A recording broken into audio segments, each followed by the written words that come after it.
Hey guys, welcome to the Daily Word Bible Study, a plain and simple book by book, chapter by chapter, and verse by verse study through the entire Bible. We are in Matthew chapter 22. So we're going to I pose the question, who is Jesus marrying? So I can say, where is his wedding taking place? Now, of course, this is widely known as the marriage of the Lamb. In eschatology, a lot of people have the scenario that let's say there's one view of eschatology where people have that um, Jesus is going to rapture the church, and then he's going to rapture the church, and then we're going to go back to heaven for 7 years. So during the 7-year tribulation period, there's going to be a wedding feast, okay? A wedding feast. So we're going to go back to heaven, and then for 7 years we're going to have a wedding feast. All right. So that's one view, okay? That's one view of eschatology, or the idea that when we talk about the marriage of the of Jesus. But again, what I want to kind of pose is, who is Jesus marrying? And that's and as we get into this study, I think it's important to understand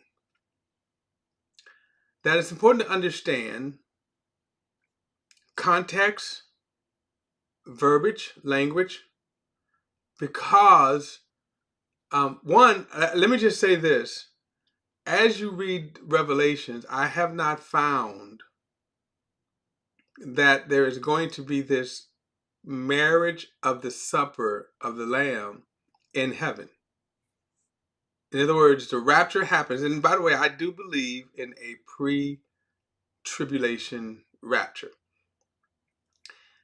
What I am saying is that I don't know if the pre-tribulation rapture, what happens after. The Bible does not tell us what happens after, other than the fact that wherever Jesus is, we're going to be there. Now, when you read in Revelations, and I may go there in a moment, but as far as the events that people have, the events of things that people have in terms of eschatology. So they would believe that the rapture happened. Now, there's some people that believe that the rapture of the church will happen to the end of the tribulation period, and then there's some other views on eschatology that I'm not going to get into them. I do get into them on the Friday night Bible study. We're going through a deep dive into eschatology. So a lot of this, what I'm glossing over here, I am talking about it on the Friday night study. Okay, where we're going really, really deep in there. What I want to kind of focus on here is, so like, why I don't, well, put it like this. Here's why I don't think that the sequence of events would be the rapture of the church is going to happen. We're going to go back to heaven, and we're going to have this wedding feast. And then after the wedding feast, we're going to return with Jesus to conquer the beast and all of that. And I'm going to tell you one reason why I don't believe that what's called the wedding of the Lamb to the church. Okay, the wedding of the Lamb to the church is because during the 7-year tribulation period, Jesus is executing judgment. So when you start with the seal judgments, trumpet judgment, the bowl judgment, Jesus is the one that's unleashing this. So again, like I say, that's as far as I want to go with it. But so, and still to ask the question then, who is Jesus answering? Wedding. So let's get into it. Matthew 24, 20. Oh, jumping down over the place here. Matthew 22. Now, so if you remember, Jesus has been talking about the kingdom. And remember, we said that when you have to understand Old Testament language in order to really properly understand the prophecies of the New Testament. So, for example, the vineyard. Okay, so what did God mean by vineyard? And so we showed last time that what God meant by vineyard, and I can show you this quickly right here if it comes up, in Isaiah 5. Like I say, I like this app. By the way, let's see if I can show you the name of it. I don't know what it's called, but it's not showing me here. But anyway, I can just look up words or scriptures. So vineyard, and then this is just one, and that shows you the use. And in Isaiah 5:7, he says, "For the vineyard of the Lord of hosts is the house of Israel, and the men of Judah his pleasant plant." Now, the reason why I'm showing you this is because when we get to as Jesus, is now giving these parables, and then he's using this language, we understand this language in the context that it is given. So the vineyard is the house of Israel. All right. And I say that too because it is not the church. As we are going through, for example, Jesus meeting, and when we get to Matthew 24, I'll do a little more explanation on that. But Jesus is not talking about the New Testament church here in any of these parables. Okay, so you have to keep this in the context of Israel. He's speaking to Israel, the nation of Israel. So verse 22, verse 1 says, "Once more Jesus spoke to them in parables. The kingdom of heaven may be compared to a king who gave a wedding banquet for his son." So again, let's stop for a moment. Who is the son, right? And now he says he's giving a wedding banquet for his son. So he goes on and he says, he sent out his slaves to summon those invited to the banquet, but they didn't want to come. Again, he sent out other slaves and said, "Tell those who are invited, look, I've prepared my dinner, my oxen and fattened cattle has been slaughtered, and everything is ready. Come to the wedding banquet." But they paid no attention and went away to his own farm, and another to his business. And the others seized his slaves, treated them outrageously, and killed them. And the king was enraged. So he sent out his troops and destroyed those murderers and burned down their city. Now, let's kind of go back and say, well, who is he talking about? And what is he talking about?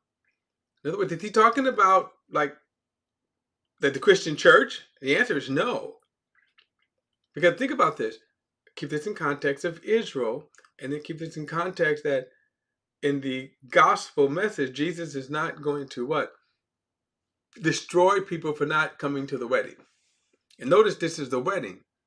This is not salvation he's talking about. It's the wedding. All right, so verse 8 says, "Then he told his slaves, the banquet is ready, but those who were invited were not worthy." Now, why were they not worthy? Because they didn't come. "Therefore go where the roads exit in the city and invite everyone you find to the banquet." So those slaves went out on the roads and gathered everyone they found, both good and evil. And the wedding banquet was filled with guests. But when the king came to view the guests, he saw a man there who was not dressed for the wedding. So he said to him, "Friend, how did you get in here without wedding clothes?" And the man was speechless. And the king told the attendants, "Tie him up, hand and foot, and throw him to the outer darkness, where there will be weeping and gnashing of teeth, for many are invited, but few chosen." So what does this statement mean here? If you stop and think about it, many are invited, but few chosen. So then you have to ask the question, on what basis then are they chosen? And then why are they invited?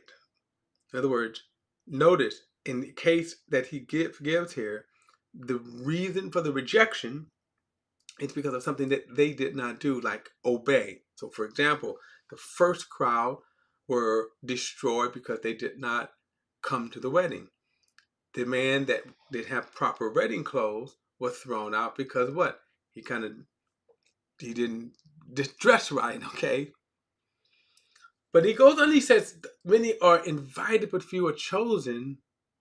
Does it mean here when he says chosen, on again, who are the ones that are chosen? Those who responded to his invitation. But again, this has to be interpreted in light of Israel. God dealing with the nation of Israel, not how Jesus redeemed us on the cross. I always say that the descriptions, it's very important to pay attention to the descriptions. Don't insert and think that he's talking about like the gospel message here. Okay, the context is in God's dealing with the nation of Israel when he comes back for his kingdom. Now, more of that we'll get more than that as we get into chapters 23 and 24. Verse 15 says, then the Pharisees went and plotted how to trap him by what he said. They sent his disciples to him with the Herodians. Teacher, they said, we know that you are truthful and teach truthfully the way of God. You defer to no one.